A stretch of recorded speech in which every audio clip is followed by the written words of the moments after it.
suara terbata-bata, beliau memberikan khutbah yang singkat kepada keluarganya.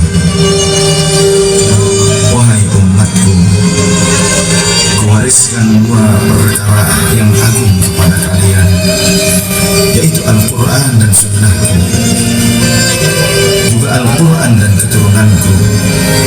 Barang siapa yang mencintai sunnahku dan keturunanku, maka mereka telah mencintaiku, dan kelak orang-orang yang mencintaiku akan masuk ke dalam surga bersama denganku.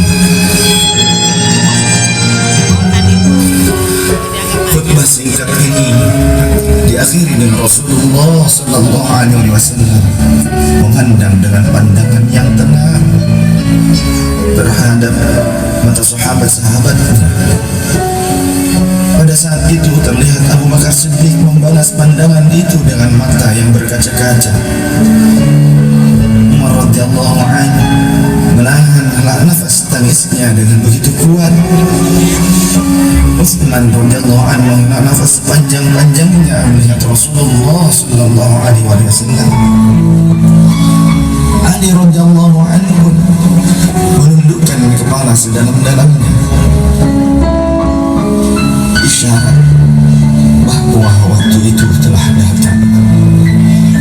Saat perpisahan sudah tiba dan Rasulullah sallallahu alaihi wasallam, Rasulullah akan meninggalkan kita. Manusia termulia itu sudah habis selesai tugasnya di dunia. Saat itu matahari kian meninggi, tapi pintu Rasulullah tetap tertutup.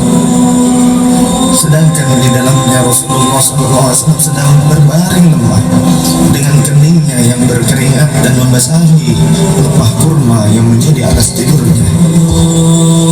Tiba-tiba dari luar pintu terdengar seseorang yang mengucapkan salam.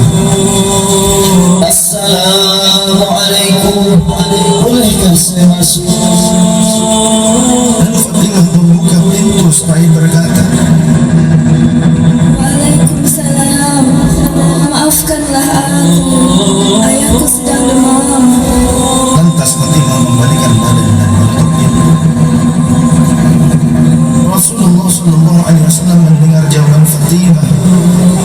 Seraya beliau bertanya, siapakah yang datang itu, wahai putriku? Fatimah pun menjawab, tidak tahulah wahai ayah, tak pernah aku lihat orang itu sebelumnya. Lalu Rasulullah sallallahu alaihi wasallam menatap putrinya itu dengan pandangan yang menggetarkan. Satu-satu bagian wajah mereka seolah hendak dikenal. Orang-orang yang berada di samping beliau dipandangnya dengan pandangan yang begitu tenang. Rasulullah pun berkata, ketahuilah wahai putriku, dia itulah yang memisahkan kenikmatan dunia. Dialah malakul maut. Dialah malakul maut. Maka Fatimah pun meledakkan tangisnya di depan ayahnya karena mengetahui ajal ayahnya sudah dekat. Lalu malaikat Israil dan Jibril datang menghampiri Rasulullah sallallahu alaihi wasallam. Akan tetapi Jibril tidak mau mendekat kepada Rasulullah. Jibril hanya menunggu di langit pertama. Lantas Rasulullah bertanya, wahai Jibril, jelaskan apa hakku di hadapan Allah Subhanahu wa ta'ala. Rasul berkata dengan penuh kelemahan. Lantas malaikat Jibril pun berkata, ya Rasulullah, pintu-pintu langit telah terbuka, para malaikat telah menanti kedatanganmu. Semua pintu surga telah terbuka lebar menanti kedatanganmu, wahai kekasihku. Namun kata Jibril tidak membuat Rasulullah SAW. Kalimatnya tidak membuat tenang di baginda Rasulullah. Mata Rasulullah pun masih penuh dengan kecemasan. Kemudian Jibril berkata, apakah engkau tidak senang mendengar kabar ini? ya Rasulullah.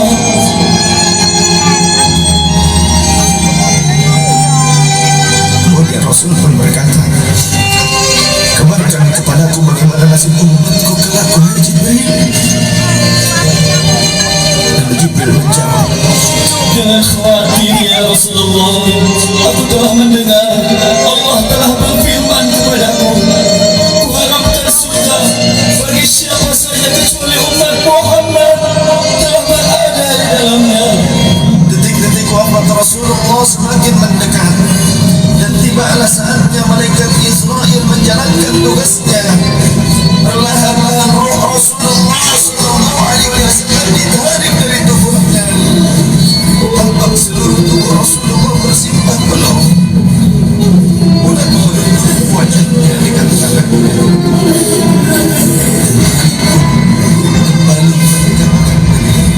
Rasulullah sallallahu alaihi wasallam yang mulai kebiruan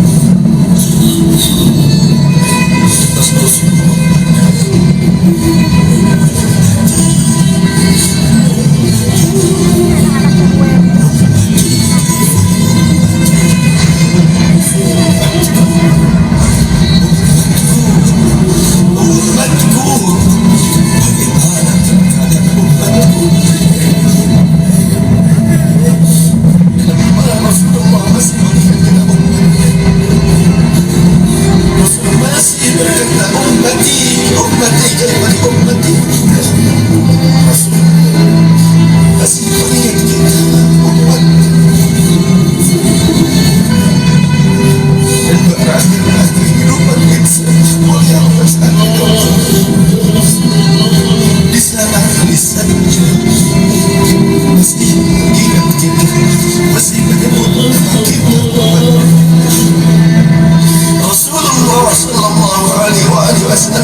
Rasulullah